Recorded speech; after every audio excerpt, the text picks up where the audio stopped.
TEDxWeekend Singapore.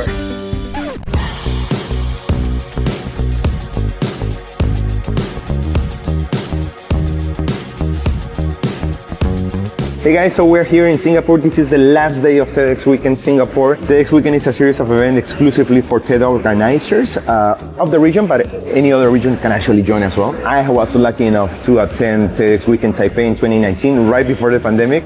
It was such an amazing experience of connecting with people from all around the world that a real bond was created, and I'm still, in contact with a lot of those. We played around with the theme of same but different, so it's certainly been the case after the pandemic. We're still the same people, but we're reconnecting 2.5 years later in a different country, in a different event as an extended TEDx family, reigniting the passion that we have for event producing and sharing ideas. My expectation this time around, I guess, it was to see a couple of those guys, but the reality is that I was able to meet here about 20 people that were also in Taipei in 2019, so it's been excellent, while also creating new connections with other TED organizers from around the world, which is the core of this kind of events. The human connection again, from different TEDx organizers, talking to peers, learning from their experiences, meeting new faces, talking to people, seeing old friends.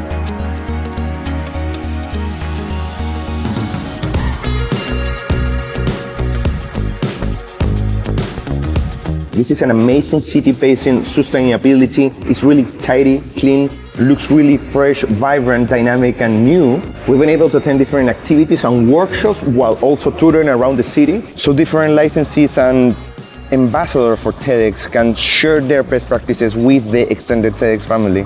And that's where really we get to collaborate and learn from each other, That's where the conversation gets open. So here in Singapore, we did a little bit of a different kind of tourism. It was a little bit more focused into sustainability, inclusion, technology, the architecture, and the why the city was built in this amazing way. And we actually got to hear directly from the architect who worked in this amazing museum.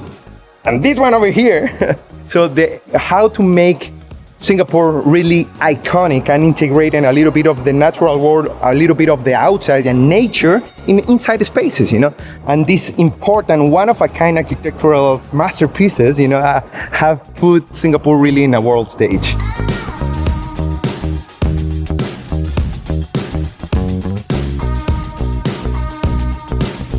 Singapore is an amazing city. My first international trip after 2.5 years as we move out of the pandemic. And coming from the cold of Canberra, it's been great to be here. While I've loved every minute of the city and of this experience, the weather here is pretty extreme. It's extremely humid and extremely hot, and it's very easy to get dehydrated. You can see me sweating already just by walking a few minutes. So I don't know, I'm a little bit tempted of coming back to Singapore and trying to stay here for a few weeks or a couple of months.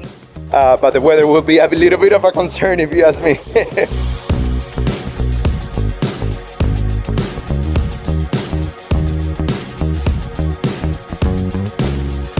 And when you're in a city like this and you're thinking about an issue like housing affordability, it begs the topic, which is an ethical dilemma, really. What do you do? Do you maintain and preserve all their historical heritage buildings? Or do you bring them down to build housing for the newer generation? What should be the right answer? What would you do? There's no right answer. It's just an ethical dilemma, and it's something that the city and the Singaporeans will have to slowly answer little by little. It was also very interesting to see how Singapore is really a mix of cultures. It's a country built on immigration, and you can actually see in the faces of the people around you, and in the buildings, in the architecture, and in the food, and in the places that you see like this one, that is really a clash of cultures, a mix of everything, working together really in harmony,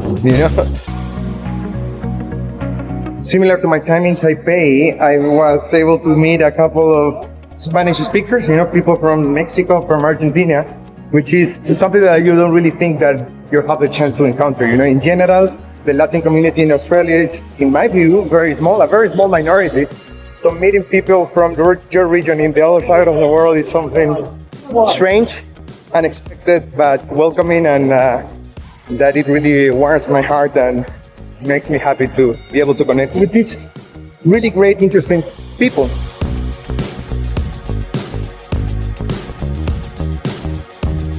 And while these kind of events are also co-funded by TED, they're truly organized by the local TEDx teams, by volunteers, and they did an amazing job. So thank you everyone, thank you Vivian, you did amazing, well done.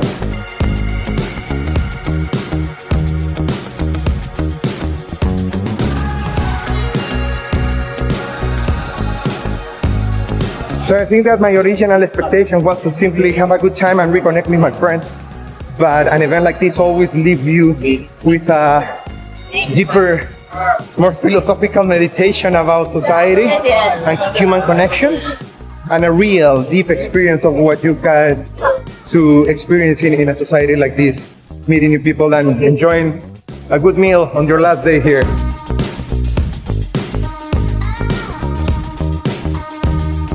So the architect who helped create and execute this magnificent architectural wonder, the Yule, said that part of the intention in integrating nature inside an interior like this in an airport, part of the reason was to try to help to make people want to stay a little bit longer in the airport, making it a community hub in a way. And certainly is the case. Look at this magnificent thing.